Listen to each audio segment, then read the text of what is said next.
Salut à tous et bienvenue sur notre chaîne dédiée au Real Madrid. N'hésitez pas à lâcher un petit pouce bleu.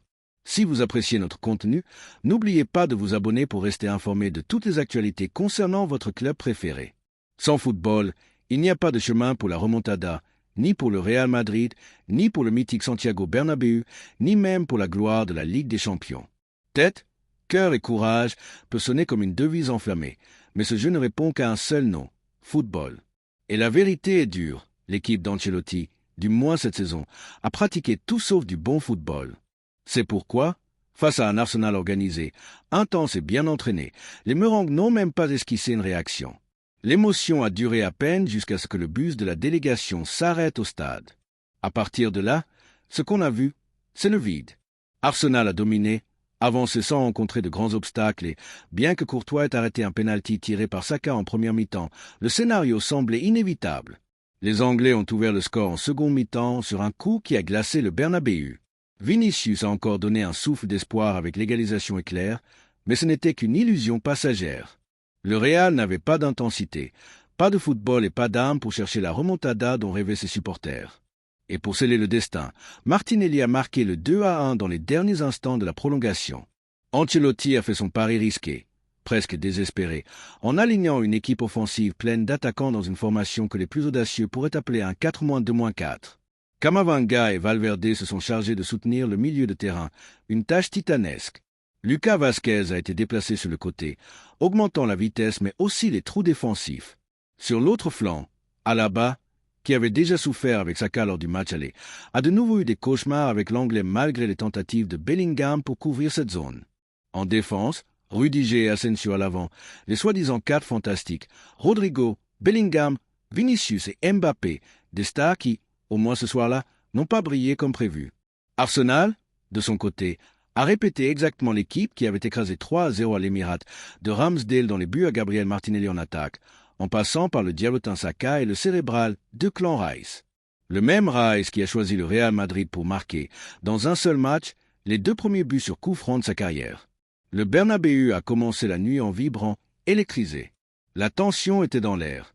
Le Madrid a précédé le premier coup de sifflet et Mbappé a même envoyé le ballon au fond des filets à la 2e minute, de la poitrine, à la manière de Hugo Sanchez, mais l'arbitre assistant a levé le drapeau et la fête est morte avant de naître. Hors-jeu, ni célébration, ni protestation. La nervosité dominait. Alaba, visiblement déconcentré, a fait tomber Saka et a été averti à la 3e minute. Avec une possession constante du ballon, le Real Madrid a tenté de toutes les manières, par en bas, par en haut, par le milieu, par les ailes. Arsenal, replié, répondait par des contre-attaques sur l'aile de Saka, qui tourmentait Alaba à chaque démarrage. À la 8e minute, le jeune Anglais a failli marquer, obligeant Courtois à un arrêt spectaculaire. Sur le corner suivant, c'est Rice qui a tenté un but olympique et, une fois de plus, le géant belge a sauvé. Mais du corner est né le désastre. Asensio a retenu Gabriel Martinelli avec insistance infantile dans la surface. Le VAR a appelé l'arbitre Le Texier, qui a revu l'action sur le moniteur et a sifflé sans hésiter un pénalty. Une erreur primaire d'un joueur hors de position est clairement déstabilisée. Saka a tiré avec sang-froid, à la Panenka, mais Courtois, avec ses réflexes de héros, a maintenu le Real en vie avec un arrêt anthologique. Le score restait à 0-0, mais le scénario était déjà écrit. Et à la fin, ni le cœur, ni le maillot blanc, ni les cris du Bernabéu n'ont suffi à changer le destin. Le Bernabéu a explosé comme si le but était venu des pieds du Real Madrid lui-même. C'était le genre de célébration réservée aux moments épiques, même si l'auteur ne portait pas de blanc. La pression des Merengues a augmenté et la surface d'Arsenal est devenue un territoire envahi.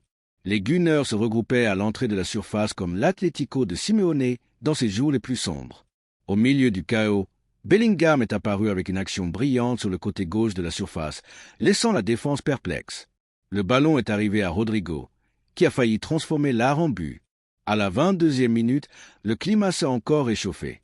Declan Rice, pressé par la course de Mbappé, a retenu le Français par derrière avec les 2 bras, comme s'il tentait d'arrêter un ouragan. Le Texier a sifflé pénalty. Mais alors est intervenu l'UEFA. Le VAR a mis près de 5 minutes à prendre une décision, comme si le temps était un luxe. Ils ont appelé l'arbitre au moniteur et ce qui semblait certain est devenu doute. Le Français s'est rétracté. Décision annulée. Le contact existait. Oui, mais la logique de l'arbitrage européen semble parfois suivre son propre univers. Avec toute cette pause surréaliste, l'horloge indiquait déjà 30 minutes, mais près de 8 avaient été consommées en analyse et polémique. Le Real Madrid, qui jusqu'alors jouait avec âme et intensité, a vu sa flamme s'éteindre. Arsenal, patient comme un maître d'échecs, a refroidi le match et l'a transformé en une bataille de résistance. Sa défense, ferme et froide, rappelait le regard opaque d'un joueur de poker caché derrière des lunettes miroirs. Pourtant, les hommes d'Ancelotti ont de nouveau menacé avec 2 corners consécutifs qui ont ravivé la passion dans les tribunes. Le Madrid avançait avec difficulté, comme une vieille voiture s'étouffant dans une côte. Le football était erratique, mais la volonté incontestable.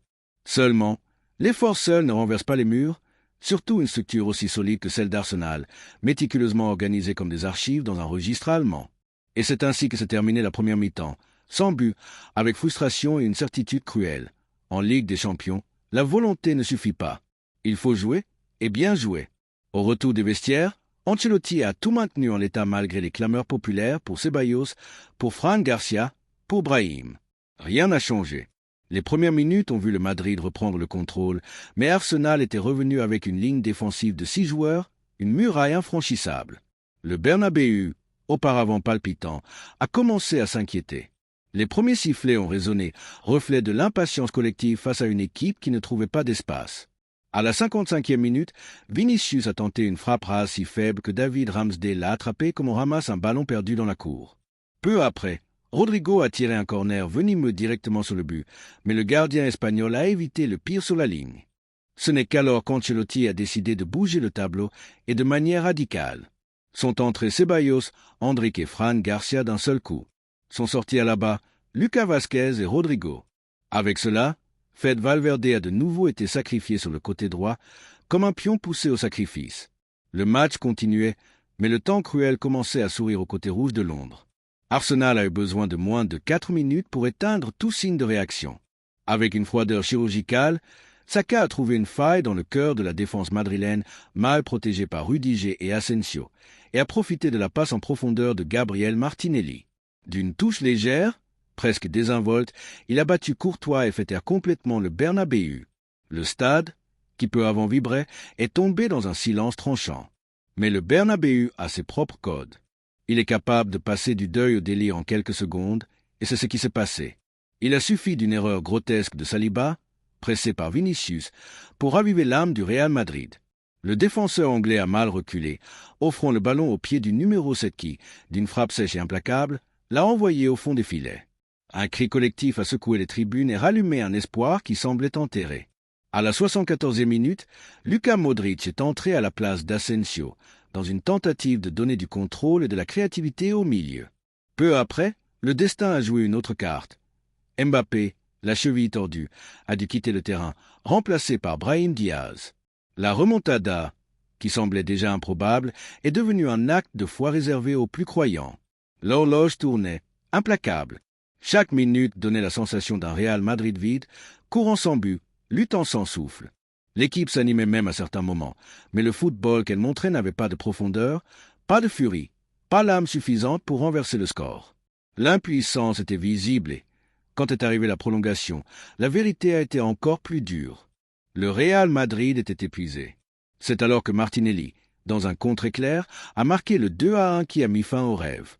Un but cruel, implacable, qui n'a pas seulement scellé l'élimination mais a peut-être écrit l'épilogue de l'ère Ancelotti, qui sait, de plusieurs protagonistes de cette génération méringuée. Le coup de sifflet final n'a apporté aucune surprise, seulement confirmation. La nuit s'est terminée avec des applaudissements isolés, des visages abattus et un sentiment de faim, car parfois le football ne pardonne pas. Merci d'avoir regardé cette vidéo et j'espère que cette vidéo vous a plu. N'hésitez pas à lâcher un petit pouce bleu, vous abonner à la chaîne et à activer la cloche pour ne rien manquer des prochaines vidéos.